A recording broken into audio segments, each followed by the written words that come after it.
Assalamu alaikum friends, welcome to our channel. So today we are going to discuss polycystic ovary syndrome, PCOS जिसे कहते हैं. So it is very important topic, इसको आप लाजमी कर लीजिएगा और ये एग्ज़ाम में और क्लिनिकली भी बहुत important है.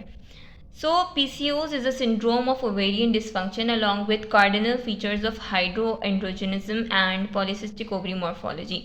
यानी एक सिंड्रोम है जिसमें ओवरी का डिसफंक्शन हो रहा होता है और स्पेशली हमें क्या मिल रहे होते हैं. दो इंपॉर्टेंट बातें इसकी होती हैं कि एक तो हाइपर एंड्रोजन, ये एंड्रोजन जो कि मेल हार्मोन होता है ये इसकी ज़्यादती मिल रही होती है. एंड पॉलीसिस्टिक ओवरी मॉर्फोलॉजी यानी जो ओवरी होती है उसमें पॉलीसिस्ट बहुत सारी सिस्ट हमें मिल रही होती हैं. So this is PCOS. अच्छा, ये जो पीसीओस होते हैं ये 80% मोस्ट कॉमन कॉज होती हैं of anovulatory subfertility और ये एसोसिएटेड होती हैं विद टाइप 2 डायबिटीज़ मेलाइटिस का रिस्क एंड सीवियस इवेंट.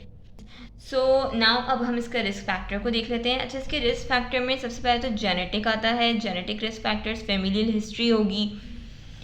इसके अलावा इसमें इंसुलिन रेजिस्टेंस भी जो है पीसीओस करवा सकता है. एंड हाइपर एंड्रोजनिज्म, अगर ज़्यादा ये हार्मोन प्रेजेंट है then can lead to PCOS. And obesity, again obesity भी एक तरह से इंसुलिन से रिलेटेड है. इंसुलिन रेजिस्टेंस भी हो रहा होगा वहाँ पे. Stress. So these are all the risk factors. अगर अब हम इसकी पैथोजेनेसिस को डिस्कस करते हैं. अब पैथोजेनेसिस को हम अच्छी तरह समझ लेते हैं. सबसे पहले तो क्या होता है कि वुमेन इज़ नॉट ओव्यूलेटिंग, उसकी जो ओवरी है इज़ नॉट ओव्यूलेटिंग, प्रोड्यूसिंग एग. जब ओव्यूलेशन नहीं होगी तो ना ही कोई मेच्योर फॉलिकल बना. जब कोई मेच्योर फॉलिकल नहीं बना तो ना ही वो रप्चर हुआ, ना ही ल्यूटियल फेज आया. ठीक है, कॉर्पस ल्यूटियम नहीं बना. और कॉर्पस ल्यूटियम नहीं बना तो progesterone is also not released during the luteal phase. And this leads to increase gonadotropin releasing hormone. Progesterone नहीं है तो गोनाडोट्रोपिन रिलीजिंग जो हार्मोन है हाइपोथैलेमस से उसको सिग्नल मिलेगा और फिर वो ज़्यादा रिलीज़ होगा. जब वो ज़्यादा रिलीज़ होगा तो अगेन एफएसएच एंड एलएच दोनों जो हार्मोन है, luteinizing hormone and follicle stimulating hormone, दोनों पे अपना इफेक्ट देगा. तो फॉलिकल स्टिमुलेटिंग हार्मोन पे तो इतना इफेक्ट नहीं देता, तो वो तो इतना नहीं बढ़ता. लेकिन जो एलएच है उस पर काफ़ी अफेक्ट कर रहा होता है जीएनआरएच, और ये जो एलएच है वो काफ़ी इंक्रीज़ हो जाता है. अब ये जब एलएच इंक्रीज़ होता है, एलएच जो है ल्यूटिनाइजिंग हार्मोन, ये देन थीका सेल्स पे एक्ट कर रहा होता है, फिर वहाँ से ज़्यादा एंड्रोजन प्रोड्यूस करवा रहा होता है. अगेन हाइपर एंड्रोजन हुआ तो फिर क्या होगा, फिर वही जो सिम्टम्स पीसीओस के होते हैं जिनमें आता है हर्सूटिज्म यानी हेयर ग्रोथ, ठीक है, acne and subfertility.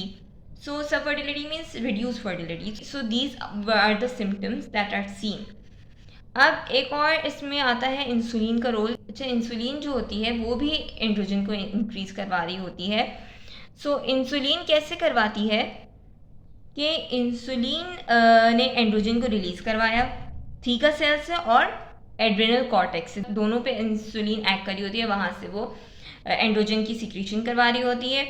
अच्छा, फिर जब वहाँ से एंड्रोजन रिलीज़ हुआ तो एंड्रोजन ने फिर नेगेटिव फीडबैक मैकेनिज्म के थ्रू क्या करा, इंसुलिन की सेंसिटिविटी को डिक्रीज़ कर दिया. यानी बॉडी में इंसुलिन है लेकिन उसकी सेंसिटिविटी नहीं रही, तो उसकी सेंसिटिविटी डिक्रीज़ होने की वजह से again that is called as insulin resistance. अच्छा, फिर क्योंकि ज़्यादा इंसुलिन रेजिस्टेंस हो गई, अब कंपनसेशन भी तो होगी, तो कंपनसेशन के तौर पर फिर और इंसुलिन रिलीज़ की गई. अब जब और इंसुलिन रिलीज की गई देन अगेन वो और एंड्रोजन रिलीज़ करवाएगी.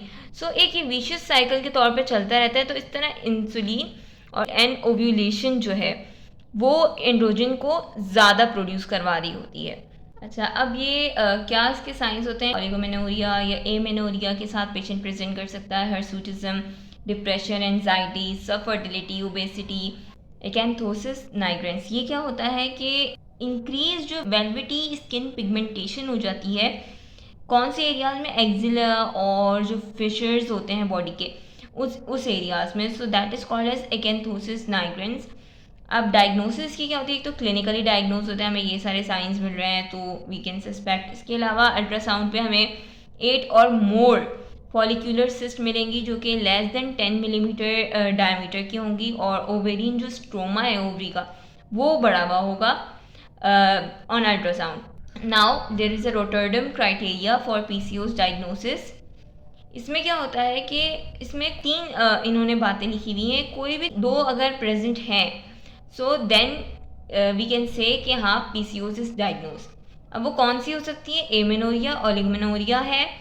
दूसरा क्या, साइंस ऑफ हाइड्रोएंड्रोजनिज्म जिसमें हमें एक्नी मिल सकता है, हर्सुटिज्म, एलोपेशिया, ये उसके साइंस है, ठीक है। इसके अलावा पॉलिसिस्टिक ओवरी हमें मिल सकती है अल्ट्रासाउंड पे, मोर देन और equal to 12 follicles in one ovary, और ओवेरियन वॉल्यूम जो है 10 ml से बड़ा हुआ होगा। सो अगर इनमें से कोई भी 2 साइन भी हमें पॉजिटिव मिल रहे हैं then we can diagnose this. Now management की अगर हम बात करते हैं तो मैनेजमेंट में है COCP।